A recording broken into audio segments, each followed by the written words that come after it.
You should receive a link to a 2025 NACMA membership survey in an email from Nick Straw via SurveyMonkey on March 6th. The survey helps provide insights into the NACMA experience as a whole, helping our board and committees create better experiences for all of our members. The survey is short, but it really helps us provide a better experience for all NACMA members over the course of next year. I most recently worked at the Mississippi State University as a director of fan experience, and I actually made the decision this past semester to go back to school, finish my master's here at the University of Texas, and I'm just a teaching assistant now, but still a industry professional who's done a lot with NACMA and cares very much about this topic. So thank you very much for joining us to talk about mental health today. I will throw it over to Liz here in just a minute and give us a chance to get to know all of our panelists here. But before we say that, we do just want to welcome everyone as we're going through. Once we get through introductions, please send questions in the chat. We will not address them immediately, but we do have moderators who will take them, save them, and then get to them towards the end of the call. So no, send your questions. We welcome them, and we will get to those. And finally, before we get started, today's talk, we plan to mainly we all know, we've heard it before, that mental health is a very important topic. It's one that I think you can probably safely say most people in the industry really care about. And it's something that we shouldn't shy away from talking about. We also wanted to bring this topic in today specifically with our panelists to talk about in the sense where we have some of the grounds, right? So like you need to know about mental health, you need to know what's fact or fiction, but not everyone has to be an expert about it to be accommodating. So we really want to make this a welcome opening panel, just where we can be less platitudinal and try and talk more practically about mental health. And with that, I'll go ahead and hand it over to Dr. Taylor. Hi, everyone. Thanks so much for being here. My name is Liz Taylor, and I am an associate professor in the School of Sport Tourism and Hospitality Management at Temple University. I have studied extensively the experiences of collegiate sport employees and a lot of topics related to mental health, well-being, burnout, work-life balance, a lot of topics that we'll cover today. So I'm excited to be here and learn from y'all and hear about your experiences. So thank you so much for having me. What we'll first start with is having each of the panelists introduce themselves, share where they're at, what their role is, and why they decided to volunteer for this panel. So I'll ask Marcus to start us off. Good afternoon, everyone. Marcus Dunn here at Abilene Christian University in Abilene, Texas. So a little bit of a diverse background for me. I am the general manager for Abilene Christian Sports Properties here at ACU, which is the Learfield division and the corporate sponsorship division of what we do here. And I have been here I'm about to complete year 7. So have had a tremendous opportunity to watch this school and the athletic program really grow. Prior to this, I spent 10 years in the corporate world at AT&T, and I was a former track and field athlete, NCAA track and field athlete as well. I have 4 beautiful kids and a beautiful wife that I've been married to for now 18 years. So. Awesome. Thank you. And Natalia, I don't know what happened with my lights. Natalia, want to go next? Absolutely. So I'll give you a little more detail than I just prefaced. So I've worked in the industry for a little while. Most recently, I was the director of fan experience at Mississippi State University, where for about 2 years, my main role was managing the game presentation at the Dudes. So that's their baseball team at Dudy Noble Field, which is a whole lot of fun for me. And previously, I've worked at both Texas and UConn. And now I am back in grad school, so back at my alma mater, the University of Texas at Austin, and finishing up my master's degree in sport management while doing a little bit of teaching on the side and just kind of enjoying my life back here in Austin. So for me, just working in the industry, I've had so much fun running events. I've gotten to work for my alma mater. I've gotten to work for other places and just see how that fan affinity is different.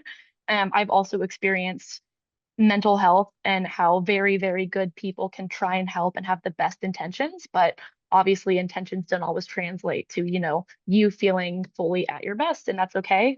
And that's why this topic really matters to me. And then additionally, the topic of neurodivergence. So anyone ADHD, OCD, autism, or any like number of things where someone's brain might function differently. I've also experienced how like workplace policies aren't necessarily the most welcoming to that, and it's usually not anyone's fault. It's just something we haven't talked about enough. So that's why I'm here today, and that's what I'm excited to bring to this conversation. Awesome. Thank you so much. And last but not least, I will turn it over to Megan. Hi, Megan Arcee. I am the Director of Marketing at Duke University. I have been at Duke now for 8 total years, not consecutively. Spent most of my career here, but prior to or in between my two stints at Duke, I was at Iowa State University. Over the last couple of years, I have been heavily engaged in some projects within our external relations department here at Duke, basically focusing on mental health, workplace culture, and making improvements and working with organizational psychologists, specifically in this area. So really excited to be here today to discuss this. And it's kind of become a real passion of mine. So yeah, just excited to be here. Awesome. So we have 3 kind of categories of questions that we will work our way through. And the first one has to do specifically thinking about how we define mental health and thinking about mental health in the workplace. So what we'll do is I'll open the questions up to any of the panelists who want to answer. We'll have at least 2 folks answer each question before we move on to the next one. So my first question is, how do you define mental health in the workplace? And what are some common mental health challenges that you've seen or experienced with colleagues or employees working in the college sport industry? I can jump in there on defining the mental health piece of that. I think about this a lot, and mental health is like your general well-being of your brain, right? In layman's terms. I think it's really important in the workplace to define it as where your personal well-being like also intersects with your like workplace well-being, right? Because a lot of people try and separate those two things, and especially in our industry where we know we're going to be working a lot, and honestly that is part of why we love it, but sometimes it's also too much. I think it's really important that we recognize that like people's personal lives and their characteristics come into mental health in the workplace and can't always be perfectly separated, and the more accepting of that we are, the more better we can define the definition and better make the culture for everyone. I'll add some just challenges to that and mental health, particularly in college athletics. You know, there's a lot of really common words that you hear when you hear mental health in college athletics: burnout, multitasking, stress management, those sorts of things. And, one of the things, especially with our younger staff, that I see a lot of is just managing expectations. So we are all in this role because we love college sports, right? And we love being very competitive and performing at a really, really high level. And sometimes when those expectations aren't very clear to everybody, particularly our younger staff, achieving those expectations and really attaining for excellence is challenging, and it could be overwhelming. And that's where that burnout is created. So a lot of what we see is our personalities, trying to manage our personalities with the challenge that we have of our job and really wanting to excel. Absolutely. I think this is an important one. So Megan, if there's anything that you want to add, I can open it up for you as well.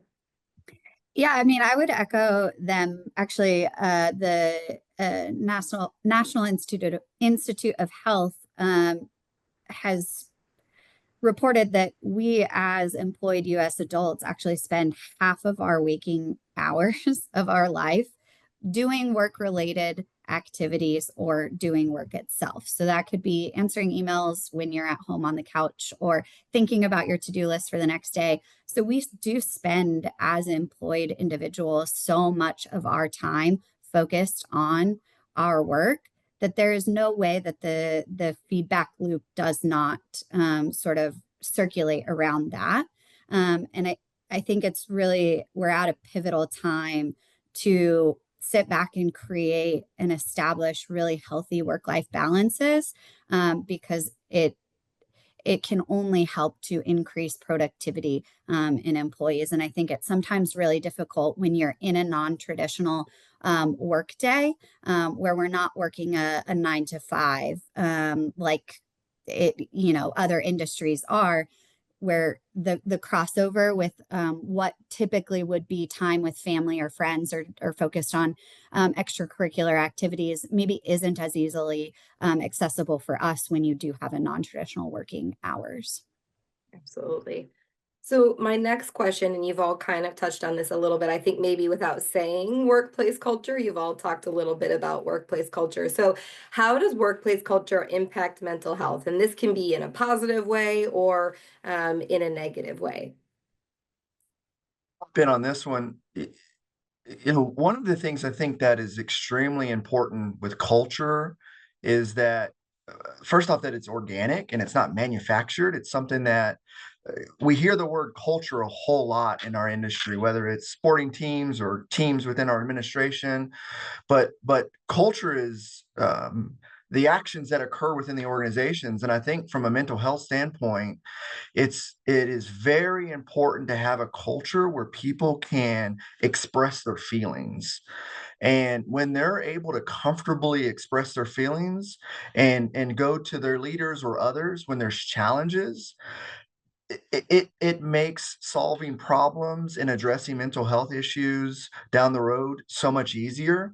And here at ACU, we're very blessed to have a culture, a very relational culture, and that relational culture allows us to connect with each other and be comfortable having those conversations and be having conversations where we're vulnerable and saying, look, this has been a challenge for me. Again, our personalities are really high achieving and we want excellence, and but we're not always going to achieve that. And being able to have those conversations and be vulnerable with each other, I think, is extremely important. And then I always say this as a leader, it's very important to like connect with people. One of my favorite quotes is that people will forget what you say, they'll forget what you do, but they'll most of the time they'll never forget how you make them feel. And when you're in a culture where you feel accepted and that you can communicate, people remember that and they respond to that.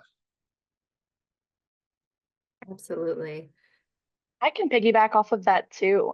In talking about culture, I feel like it's also really important to address, in addition to that, because I think transparency is so important. And I have always operated this way, but as a leader, I think it's so important to invite people in that way where, vulnerability is welcomed and not ashamed or anything along those lines. But, culture is multifaceted, right? Too. So in a workplace culture, I've worked multiple places. I've worked some places where I have all the friends, like I get along with everyone super well. Like my coworkers truly are just like such a great part of my job.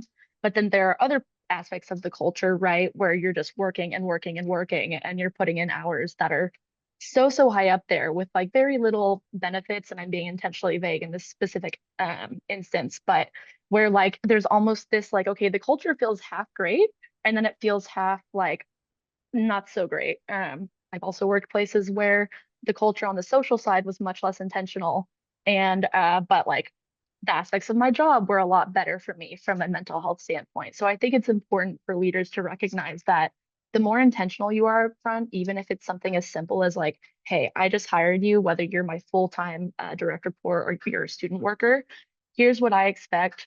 When you have an issue, here's how I operate.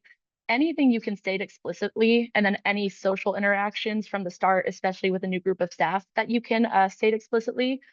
It sounds corny, but it's really helpful. The same reason people do icebreakers. The more intentional you are, you have that authority. You should use it to make sure that people see the structure. They have clear roles, but also the social and the professional aren't like intertwined in a confusing way where it then affects like someone's, due respect or anything like that with their role. So the intentionality of that and like thinking about the aspects of the culture and how they interplay, I think are really important. Yeah, thank you both for that. I think you both kind of touched on this. So my next question, what type of dialogue do you and your colleagues have about mental health in the workplace? So both Natalia and Marcus talked about the intentionality of conversations, the relationships, and how that plays into culture. But what sort of conversations, maybe purposeful or organic, have you engaged with your colleagues about mental health? I can jump in here. I think I probably speak for everybody on this call. I can't imagine that there's a single person on this call that hasn't at least had some sort of organic conversation about it, whether it be with their peers or their supervisors or people below them. I think this is such a hot button topic. I think in every industry, in every workplace across the country. And so I think we're at such an opportunity to critically examine the traditions and job duties and reflect upon what matters most within our institutions, within our individual unit, within our athletic departments, and try to reevaluate and not cling to the established ways of doing things.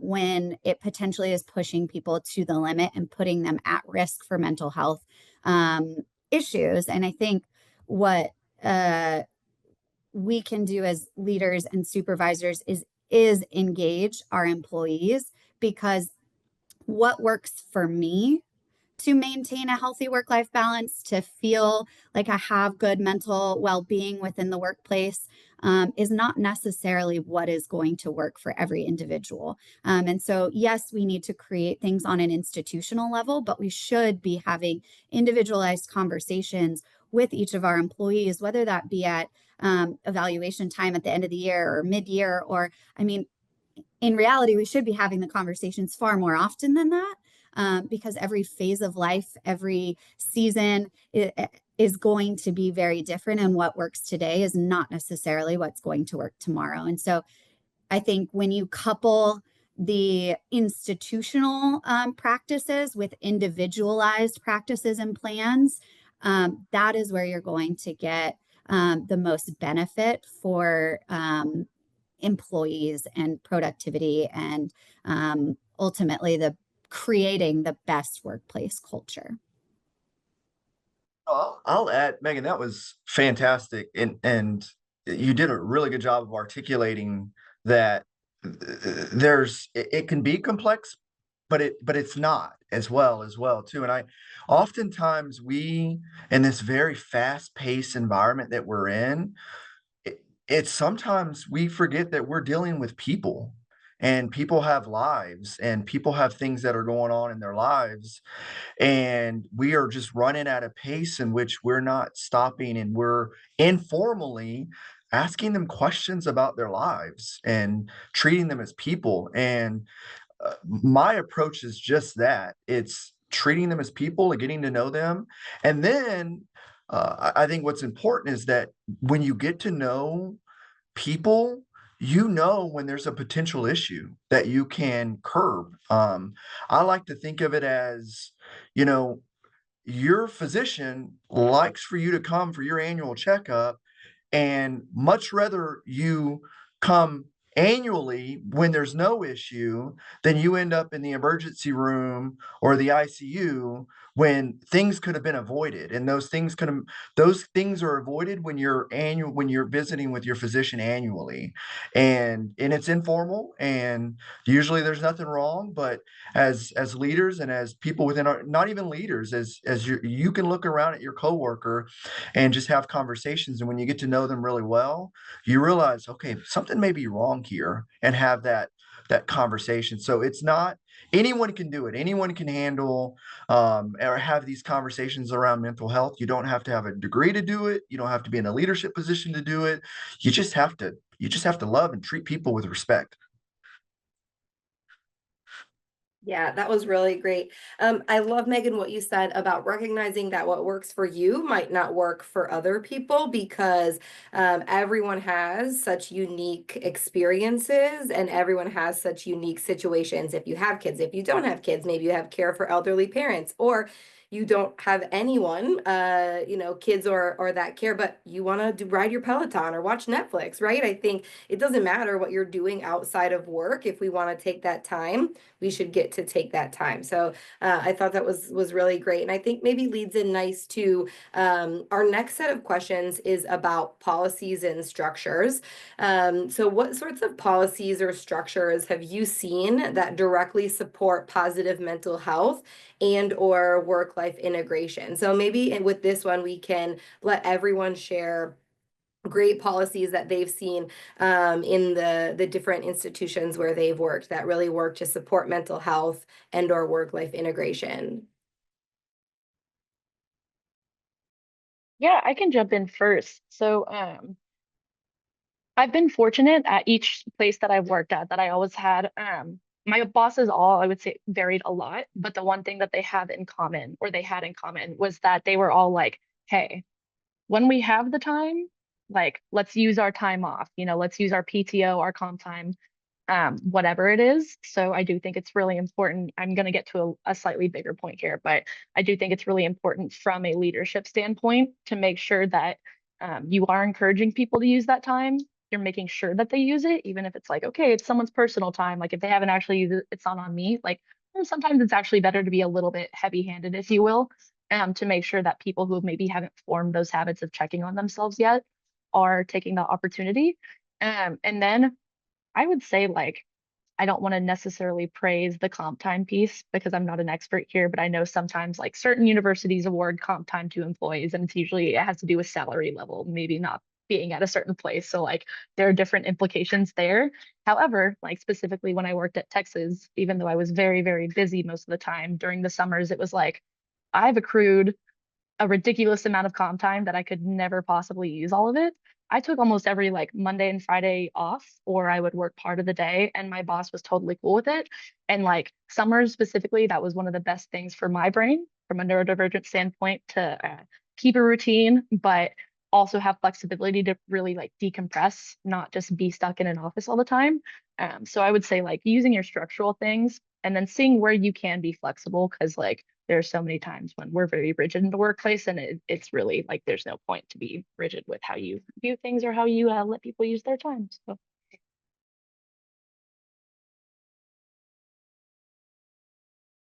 I'll add a couple of things that I've seen.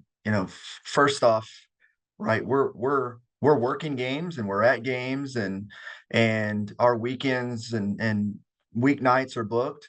you know and having a space in which your family is comfortable and there's no barriers as far as getting tickets and those sorts of things for them to come to the game, I think is extremely important. And having access to that and making it a community to where they feel comfortable with other families as well too is extremely important. Because in college athletics, we're moving around a whole lot, and you're meeting new people regularly. So being able to uh, have a system in which allows for that. And then, the other things I've seen in my corporate world outside of here is, and we have access to this on campus at college universities, but in the corporate world, just either discounted memberships to gyms or things that from a fitness level, that's generally a go-to for a lot of people to help manage stress. Just having those sorts of again, benefits and accessibility to those sorts of things has been extremely beneficial. What I've seen in businesses and departments. I would add, I know I touched on it earlier, where individualized and organizationally wide practices are the best way to produce, I think, the best outcome. But I also would like to say that it doesn't always have to come from an athletic department wide, a university wide. I think sometimes we as leaders or managers can sometimes get stuck where maybe we don't feel like the whole organization is either communicating it enough or has developed the strategies that maybe we would like to see. But there are things that you can do within your individual units or departments that can make a huge impact on the people that you directly oversee and manage. And maybe that models for additional changes elsewhere. And so, I think with that, some of the things that I think could be implemented at any level is first and foremost breaking the silence and stigma about work-life balance, burnout, mental health in the workplace, whatever terminology you want to use, and creating a safe space to talk about exhaustion and expectations for upcoming year, or unrealistic expectations that maybe happened in the past, and redefining with your individual employees what is good enough, and what does it look like to sort of take the pressure off a little bit on projects that maybe don't need to be as highly prioritized as maybe they think it does. So I think having those conversations, simplifying the work and reducing the workload whenever possible, proactively trying to suspend activities or projects that are not essential.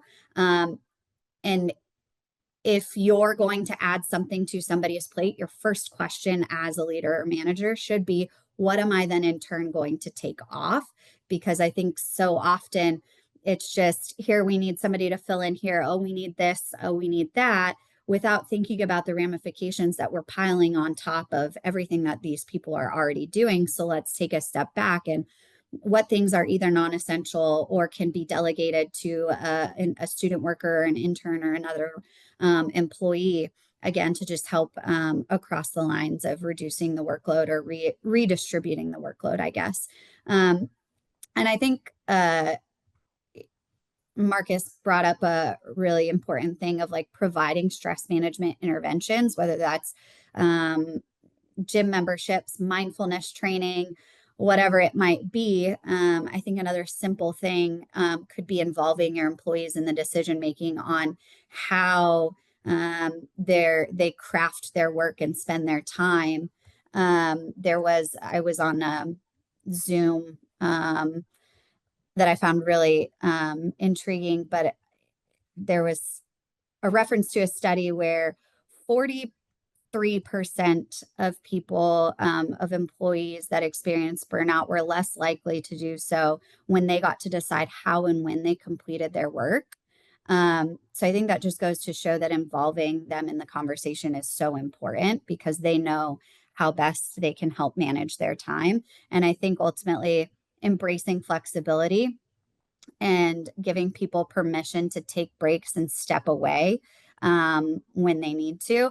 We can't just continue to assume that they know that that's an option. We need to state it publicly and repeatedly.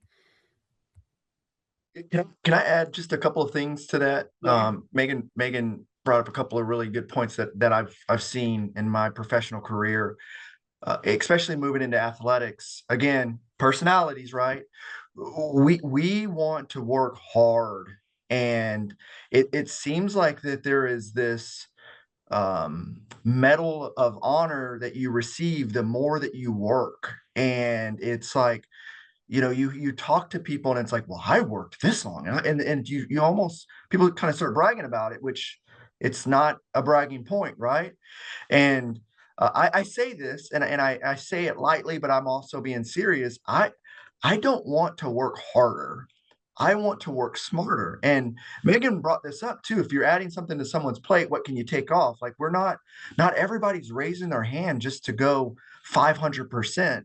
And one of the things that departments can do, and I've seen companies do as well, is not only redistribute but provide resources. So, and technology specifically can provide a lot of resources. Whether you're in sales like me, where you can get CRM and lead generation, those sorts of things that can take a lot of time off of your hand, and technology does it. If you're in ticketing, the systems that you use for ticketing, those sorts of things, there's so much technology that allow us to work so much smarter and not harder, then I think that you should evaluate your own role. Everybody that's on this or viewing this recording, like evaluate your own role. Where can technology help improve?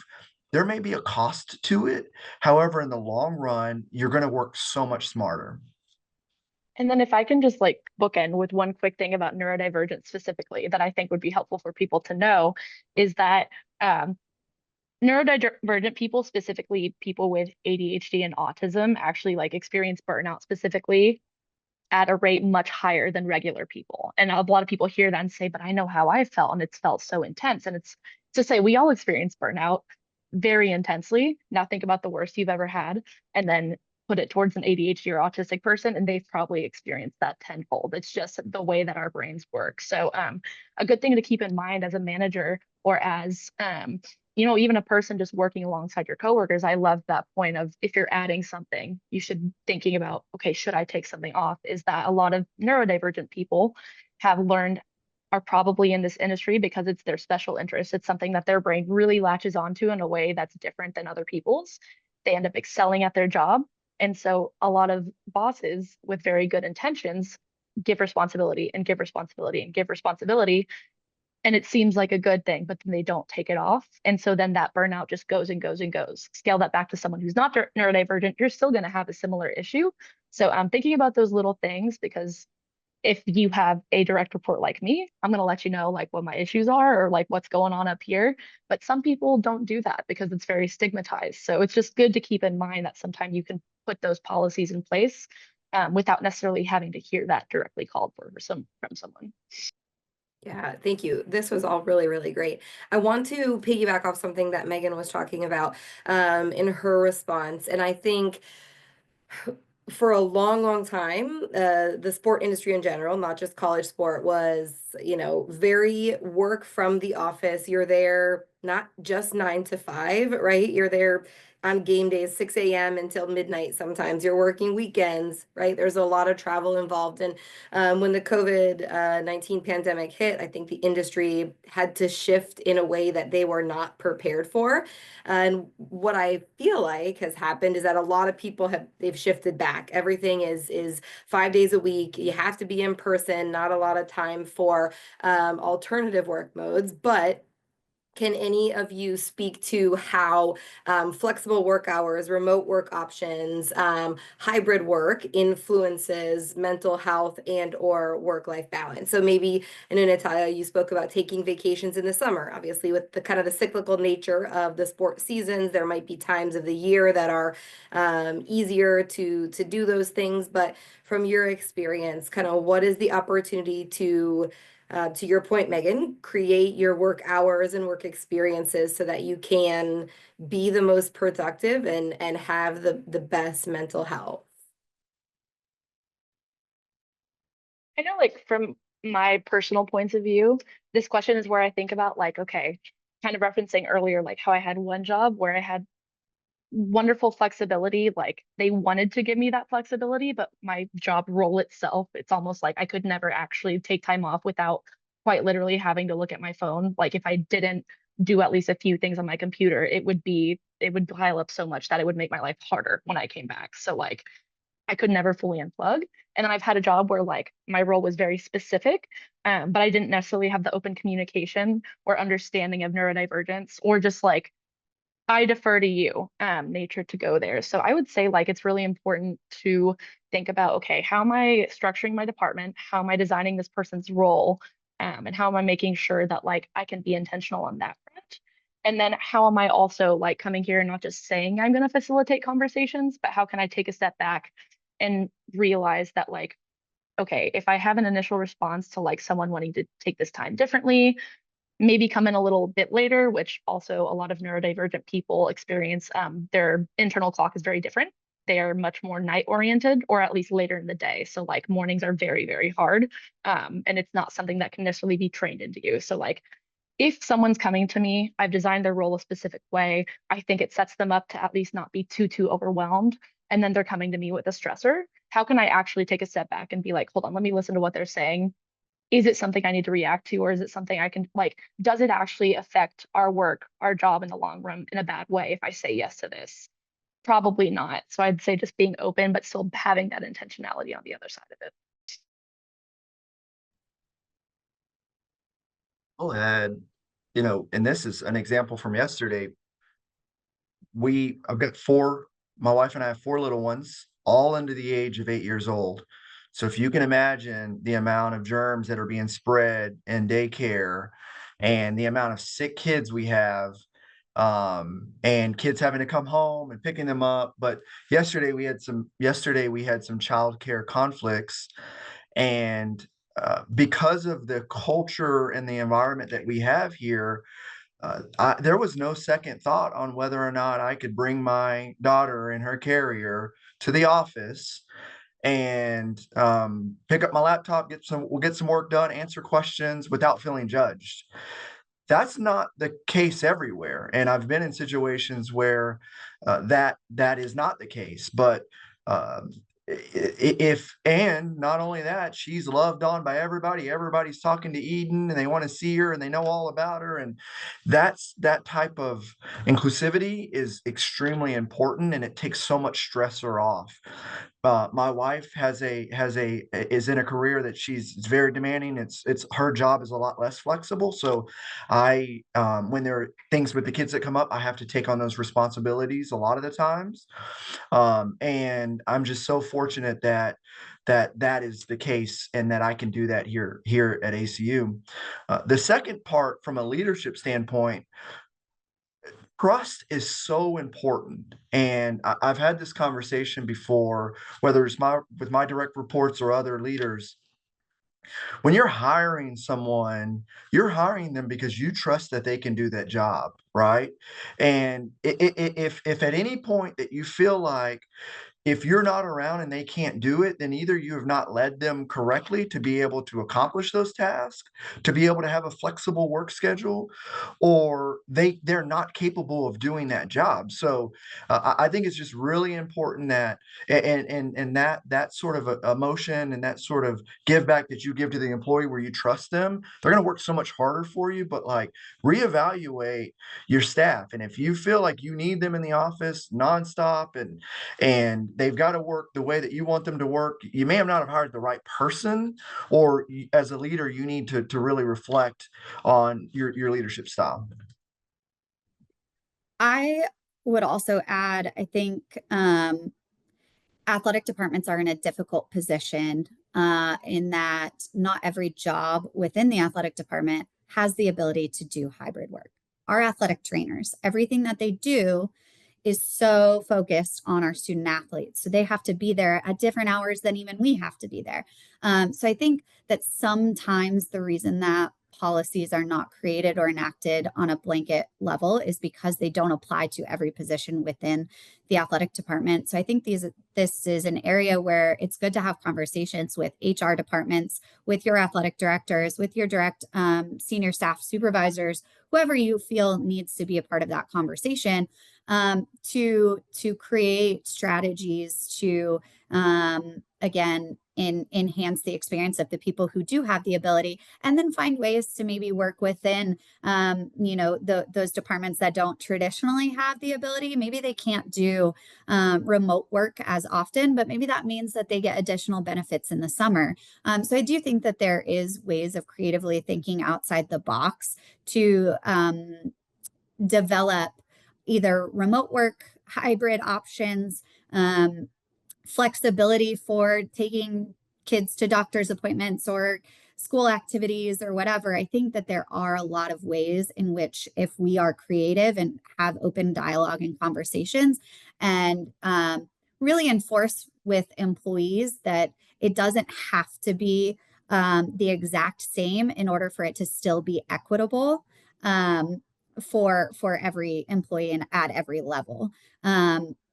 I actually have a fun statistic that I looked up earlier, but the National Bureau of Economic Research reported that hybrid workers compared to office-centric ones experience higher satisfaction with work and had 35% better retention in their employees. So, I mean, I think all research now has proven that these types of work models and flexibility with work schedules is and has major impacts on employee satisfaction and retention, and ultimately only helps the organization as a whole. And so if we're creative with having the conversations and developing strategies, there are ways to do it while still being equitable.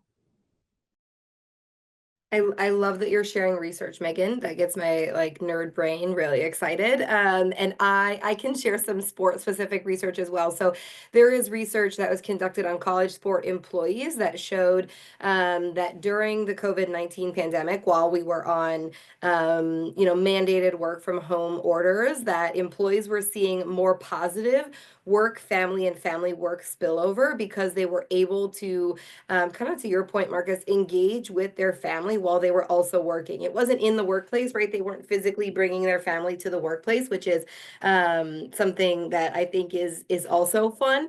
But it was the opportunity to do your work while also being around your family and having that flexibility of saying, okay, I'm going to start work a little bit later, or I'm going to work over lunch, or whatever fit with what they needed for their family non-work needs is something that they were able to do. So I think we can learn a lot from our own industry, from other industries that have been doing kind of the work from home, the hybrid models for much longer. But I think a lot of times, you're right, Megan, people get caught up in the fact that if you're in facilities, if you're in athletic training, you don't have the opportunity to work from home. So if everyone can't do it, then no one can do it. Instead of thinking creatively about how we can make everyone's experience more positive, even though it's going to look very, very different. We'll get into the final block of questions, but just a reminder, if anyone has questions, feel free to put them in the chat and we can pose those to our panelists as well. So I think some of you have touched on this a little bit, but can you share any specific strategies or tools that have helped you improve your mental health or your work-life integration within the college athletic space? I will say from I guess you could say this from a structural standpoint, when I was at Texas and I was really struggling with my workload and my boss wanted to help me, we were talking constantly, but we didn't know exactly what to do. He was like, oh, okay, here is this seminar that's going to be here in March. Well, let's say it was. It teaches you how to use Outlook and really how to optimize both your calendar, the tasks, and your email so that you don't feel like you're constantly flooded and you have a way to consolidate everything in a way. And that's a really like brief rundown of this thing. And I was like, hey, you think a computer like class is gonna help me? I was like, I trust you if you think so. And he was like, yes, no, I know people who took it in the past. And so the university, it's an expensive class per person that participates, but the university, or HR, I should say, for athletics, offered this class where most of us were going through our emails, going off to do something for the day, then coming back to our emails to 100 or more after a day. And how do you manage that even when you delegate? Finding little classes like that, even if it's maybe like a certain cost per head, that to this day is something I learned about managing my workplace that like helps my neurodivergent brain and has helped everyone that's taken it feel way less overwhelmed, which in turn makes you more productive and more able to manage what you're doing. So I would say even when budgets are tight, there are certain things that are definitely worth spending money on if it's going to help your people be more productive in the long run and actually feel less overwhelmed. I will be the first to admit my work-life balance when I first started in the industry, awful. I mean, just terrible. I had a really hard time saying no. I had a really hard time with not being in the office at all the time, not being at every home athletic event.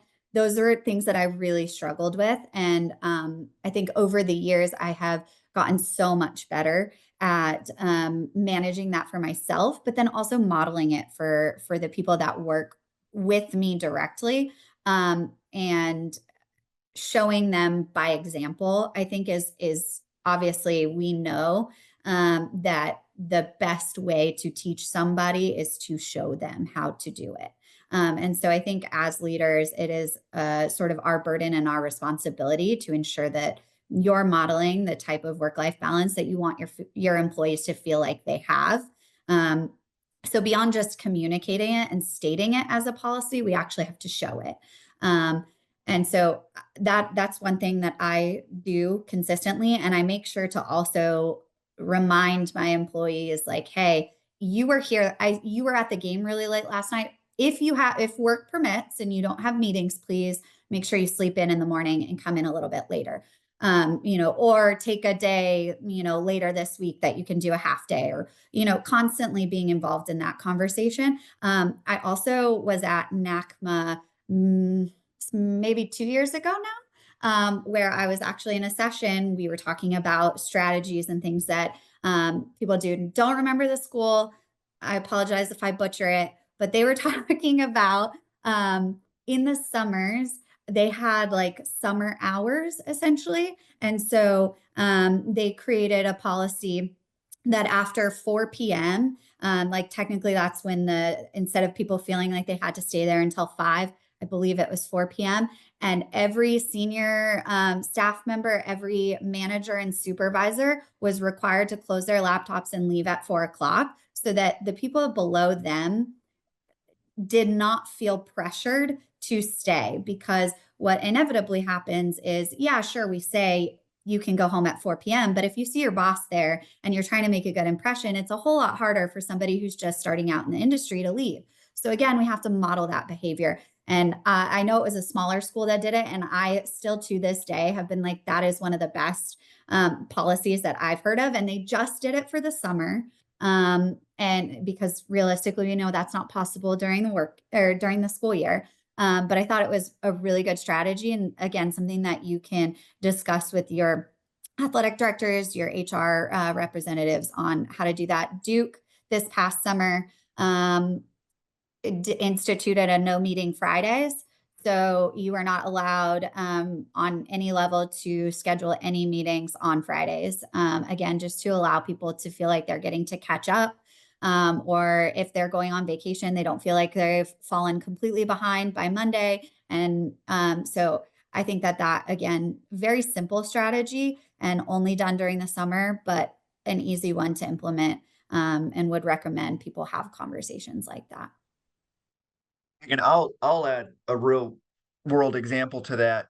So I think it's important, two things there. It's, as a leader, some of the things that you don't do sometimes are going to be very obvious. I had a leader at one point, and it wasn't intentional. He just didn't have a family and he worked all the time. I mean, it was 7 days a week, and he never told me that I needed to work 7 days a week, 10 to 12-hour days, but I saw him doing that, so I modeled that.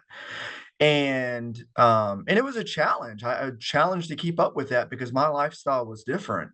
And then, fast forward, Megan, some of the things that you'd mentioned is like, I can go for a run on our trail during the middle of the day, because sometimes you just have this pocket where you can go do something, and I'll see our president of the university working out because he has that same pocket. Or, one of our deputies, he works out during lunchtime, and he says he'll stop by sometimes and say, "Hey, Marcus, are you going to go work out during lunch?" And those sorts of things allow me to feel, because even without all of that, I still feel like, why am I going for a run? It's 2 o'clock. And I know for a fact I've worked 10 hours or whatever. It's going to be a long day, but still internally you feel that way. Or should I go to this workout during lunch? But when you see leaders doing that as well, it's very inspiring. So for any leader on the call, exactly, Megan articulated it way better than me. Lead by example, and because people are watching. Absolutely. So I can ask one final question of the group before we do kind of a wrap up. But what are some tangible outcomes that you have experienced prioritizing your mental health and your work-life balance? So whether it is, feeling better, more well-rested, more productive, that sort of thing, what have you experienced as you've kind of tried to prioritize your mental well-being and your mental health throughout your time working in college athletics? I'll start on that. I mean, physical health, right? So just being able to, let me tell you something. It is a challenge to keep up with 4 kids. And after I leave this job, my wife and I joke about it, but after we leave this job, we go run a zoo, and we're zookeepers, and there's a lot going on. So we have to feel young, and prioritizing mental health and doing those things to be able to do that allows us to give the best version of ourselves for our kids. And then second, I would say from a institutional standpoint, retention. I mean, we're all wanting to reduce attrition, and we're all wanting to reduce the amount of employees that are turning over.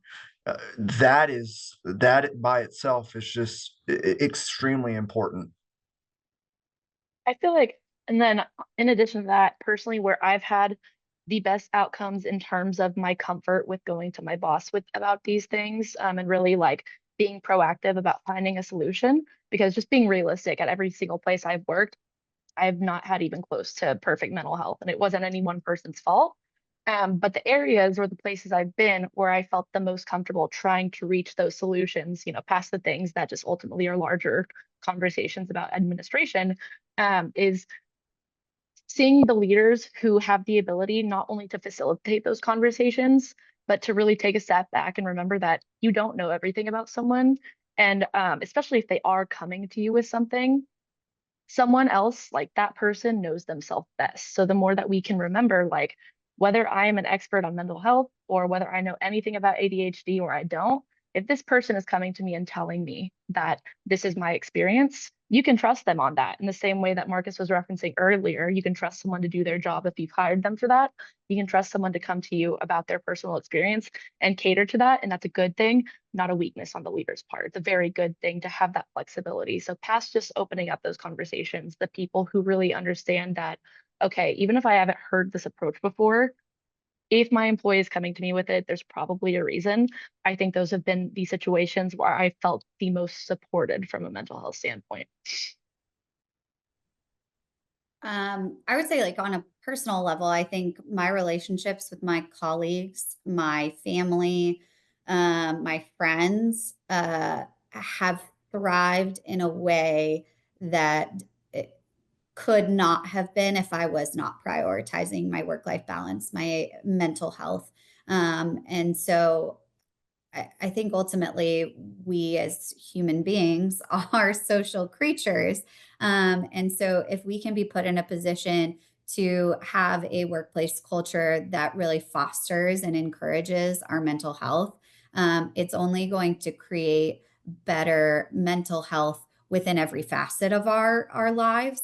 Again, because of how much time we spend working or thinking about work.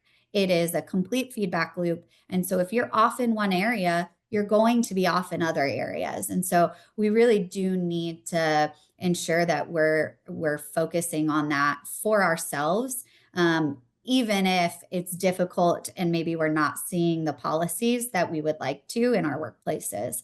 I think it is imperative to really, on a personal level, ensure that you're making adjustments and changes where you can and how you can. And that pace is going to look different for every person. But I can tell you the person that I was 5 years ago, very different than the person that I am today. And I think it is because I have spent so much time really learning and focusing and prioritizing myself and my mental well-being. Awesome. Thank you all so much for sharing your experiences. I'll open it up one last time. If anyone in the audience has questions, feel free, put them in the chat, unmute yourself. And I think to wrap it up, we'll have just a quick announcement from Natalia about NACMA updates. So I'll turn it back over to you, Natalia. Perfect. So yes, again, thank you so much, everyone, for being here today. Thank you to Megan, Marcus, and Liz, Dr. Taylor, for your time on the panel with us.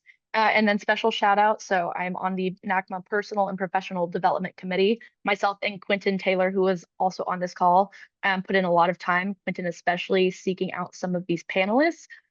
So just shout out to all of y'all for being here. Shout out to Quentin for the hard work. And then brief NACMA reminders.